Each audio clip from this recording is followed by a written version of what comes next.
Olá, sou o Coronel Coimbra, bem-vindos ao meu programa Desafios do Amanhã. O tema de hoje é armamento civil. Você é contra ou a favor?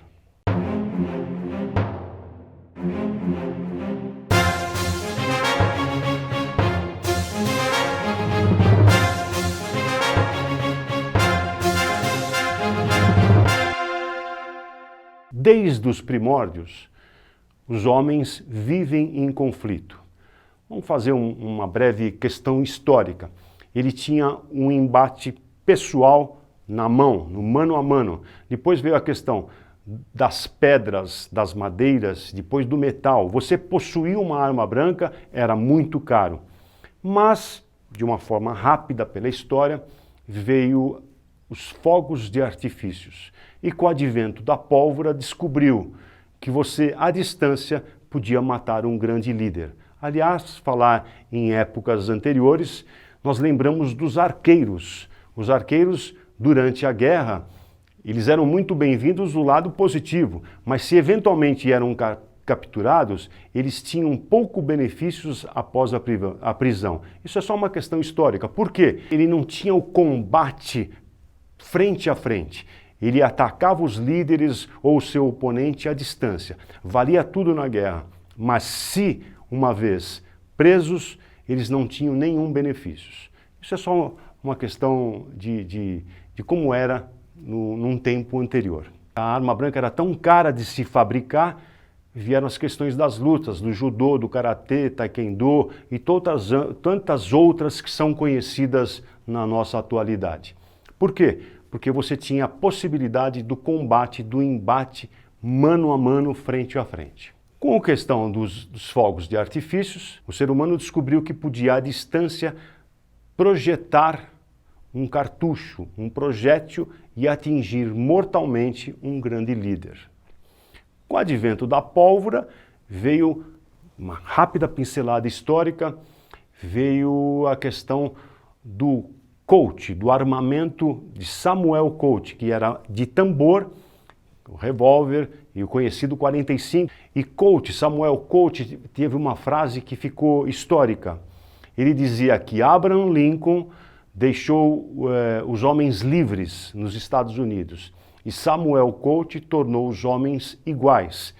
Por que isso? Porque eles poderiam ter a possibilidade do seu armamento. E por falar em Estados Unidos, na sua Constituição, salvo engano, na emenda número 2, ela já mencionava que o indivíduo poderia portar uma arma para defender a sua propriedade, a sua família e a sua liberdade de malfeitores. E isso permanece até lá. Por que estou mencionando isso? Porque é uma questão que já está na Constituição americana e que prevalece até hoje. Em contrapartida, haverá sempre um pensamento majoritário que vai dizer, mas é emocional, vai mexer com o seu emocional, falar, puxa vida, mas nós vamos dar armamento para o civil por uma questão de uma briga no trânsito, o que vai acontecer? Uma morte? Nós temos que partir do princípio, que é o princípio da boa-fé e o princípio do cumprimento das leis.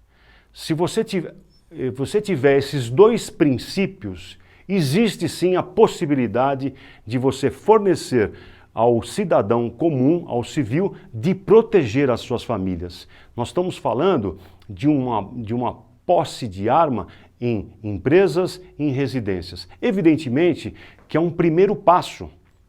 Para quê? Para se defender dos malfeitores. Como já dizia a Constituição americana, o Estado não é onipresente. A questão de colocar viaturas e policiamento em cada esquina também não vai resolver esta questão. Por quê? Porque dentro da sua residência poderá haver um estupro, um assassinato, e o policial não é onipresente. E você tem o direito individual, que é o direito à sua liberdade. Ninguém é obrigado a produzir provas contra si, também não é obrigado a ser cruel consigo mesmo. Então você jamais será cobrado de uma situação que seja covarde contra si. Existe a possibilidade de você ter o armamento para defender você mesmo. É um direito natural, um direito individual de cada ser humano. O direito da propriedade, o direito da liberdade, inclusive o direito à vida, que esse é o número 1 de todos os direitos.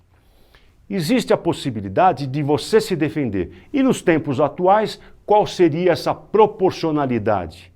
Um armamento civil, uma pistola, um revólver, para pelo menos ter a possibilidade ou a expectativa de uma defesa. Hoje sequer você tem isso. Precisamos lembrar do princípio da boa-fé, não nos esqueçamos disso, e atribuir a isso responsabilidade. A letalidade de um armamento está muito mais atrás da intenção de quem o utiliza. Você tem um martelo, uma faca, uma bigorna, você pode ter uma agulha e ter letalidade. Então ela está muito mais ligada à intenção daquele que a possui. Não vamos nos esquecer disso. Não podemos nos esquecer que em 2005 já houve um referendo. E o referendo deu 65% da população favorável ao armamento civil. Pergunto, onde está esse referendo? Por que foi feito? Escutam a população para depois rasgarem a vontade dela, engavetarem? Com certeza ela está na Câmara dos Deputados. E esse referendo cria uma expectativa popular, ou pelo menos criou na época de 2005. A resposta foi dada e quem tinha o poder de decisão, é só vocês lembrar quem são os governantes de 2005, simplesmente engavetaram uma vontade popular. Estados Unidos, que é o país mais armado do mundo, tem um índice de letalidade, 100 mil pessoas por habitantes, de 7 vezes menor do que no Brasil. Então, nós precisamos tomar cuidado com a toxicidade emocional, porque vão pegar no seu emocional dizendo que haverá uma atrocidade e as pessoas vão sair à torto e à direito matando. Lembrando vocês que em 2005, muitas pessoas, sem medo de errar, possuíam armas. E isto acontecia aqui? Não, não acontecia. E muitas delas tinham as suas armas em suas casas. Depois veio a questão do desarmamento. Sabe o que aconteceu com a lei do desarmamento? O pessoal de bem devolveu a sua arma. Um questionamento, uma interrogação. E o pessoal do mal? Continuou com a arma, continuou com a posse dela, e a polícia conseguiu buscá-las? Então, sempre quando há uma normatização, o pessoal do bem acaba tendo déficit na sua conduta oportuna.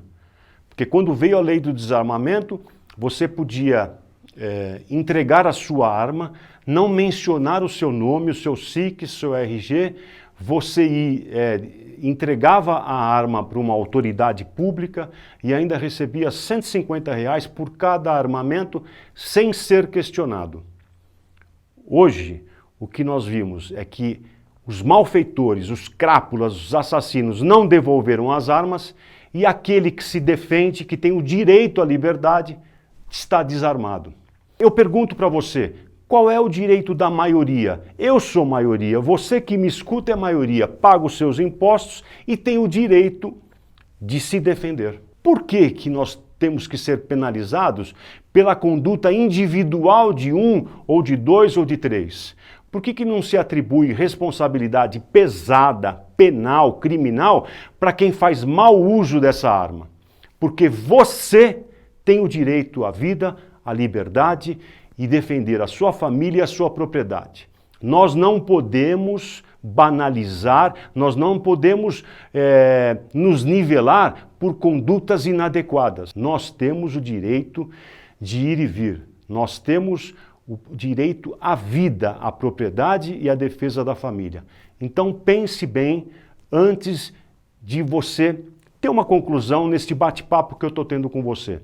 Existem pensadores, eu vou citar Rousseau, dizendo que o homem nasce bom e a sociedade que o corrompe. Em compensação, existe Voltaire dizendo que o homem nasce ruim, mas a sociedade o controla e o contém. E você, com que pensamento fica?